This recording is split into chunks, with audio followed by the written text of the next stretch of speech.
A close friend of mine needed some bar stools, and lucky her, I found a pair at my local Habitat Restore for only $10 each. They were in decent shape, but since she has young kids, I wanted to make sure that they stayed that way. A drop cloth, sewing machine, and a few hours is all it takes to make these slip covers, and they're the perfect fit for a busy home. After washing my 9 by 12 foot drop cloth, I cut the fabric for the first slip cover. I started by cutting a 10-inch strip off the long side of the fabric to later use as the decorative knots. Then I cut the remainder of the fabric into thirds.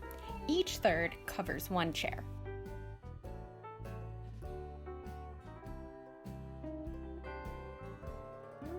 Then I draped the fabric over the chair and cut it into two pieces, the back piece and the seat piece.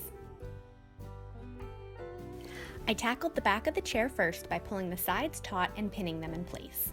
When I sewed the pieces together, I followed my pin line, so I ended up with a slipcover that fit the chair perfectly. When I was pinning, there was a ton of extra fabric, but I left it in place until right before I sewed, just in case I needed it. Note that I did trim it before I went over to the sewing machine. Unnecessary fabric just makes things more complicated.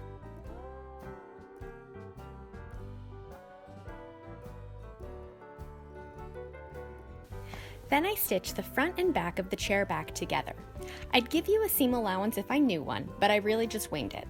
Also, I should note that on all these stitches, the right sides are together. I'm using a drop cloth, so it really doesn't matter in my case, but if you're using something with a clear right side, it could be important. Then I pinned the seat fabric to the back fabric, once again right sides together. The sides were a little trickier since the top of the seat doesn't need to go as far back as the side fabric does.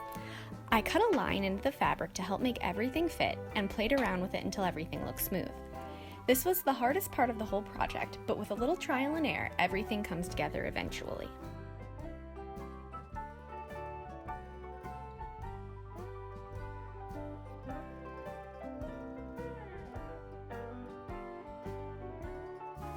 Because the side parts need to go further back, there's a lot of excess fabric on the top of the seat.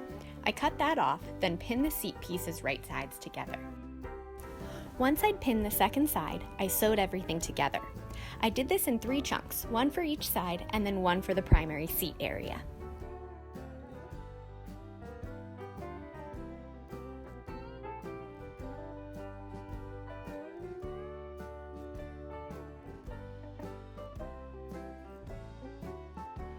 Then I did the front corners.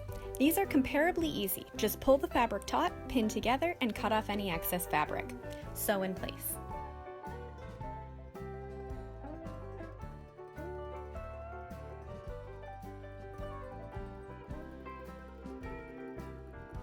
Finally, hem the bottom of the fabric all the way around the chair. At this point, my slipcover is still inside out, so the hem should be visible as you work. Pin your way around the chair, then sew in place.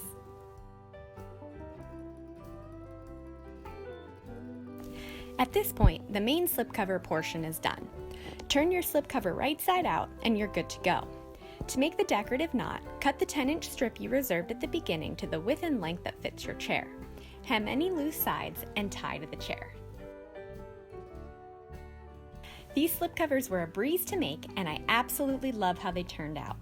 If you do too, be sure to like, subscribe, and share this video with a friend. And if you want more information, see the blog post linked in the description below. Thanks, and don't forget to hit subscribe.